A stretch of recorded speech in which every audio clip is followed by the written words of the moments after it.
খুবই পাওয়ারফুল একটা বই 10x রুল। কিছুদিন আগে একটি ঘটনা ঘটে, আমি একটা বিষয় নিয়ে অনেক কাজ করছিলাম যে কেন আমরা দ্রুত আমাদের লক্ষ্যগুলোকে পূরণ করতে পারছি না। তখন এই বইটি আমি পাই 10x রুল, এবং এই বই থেকে আমরা অনেক কিছু জানতে পারি যা আমরা যদি বাস্তব জীবনে ব্যবহার করি তাহলে কিন্তু আমরা অনেক অনেক ফলাফল পাবো।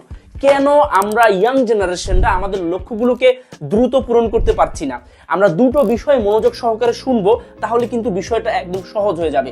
প্রথম বিষয়টা হচ্ছে যে সফল হওয়া এটা আমাদের নৈতিক দায়িত্ব, কারণ আমাদেরকে সফল হতে হবে। কোনো সময় আমরা চাইবো না আমাদের কোনো ফ্যামিলি মেম্বারের কোনো সমস্যা হয়ে গেলে এরকম ডাক্তারের কাছে যাব না যে সফল ডাক্তার নয় বা ভালোভাবে চিকিৎসা করতে জানে না।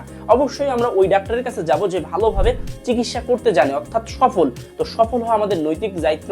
যখন আমরা সফল হব তখন আমাদের সফলতার মাধ্যমে অন্যের উপকার হবে। তো অবশ্যই আমরা যদি আমাদের জীবনের লক্ষ্যটাকে ঠিক রাখি এবং এই লক্ষ্যে আগানোর জন্য 10 গুণ বেশি মেহনত করি, তাহলে আমরা খুব দ্রুত সফল হব।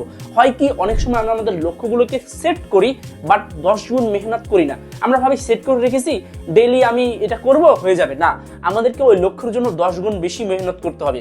এই রাইট নাও আমরা ইয়াং জেনারেশন যদি 10 গুণ বেশি মেহনত করি তাহলে পরবর্তীতে গিয়ে এটা আমাদের জন্য একদম সহজ হয়ে যাবে।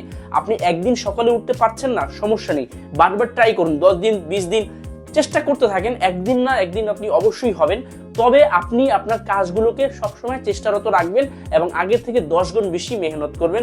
ইনশাল্লাহ আপনি সফল হবেন। আমরা দুটো বিষয় আশা করি বুঝতে পেরেছি।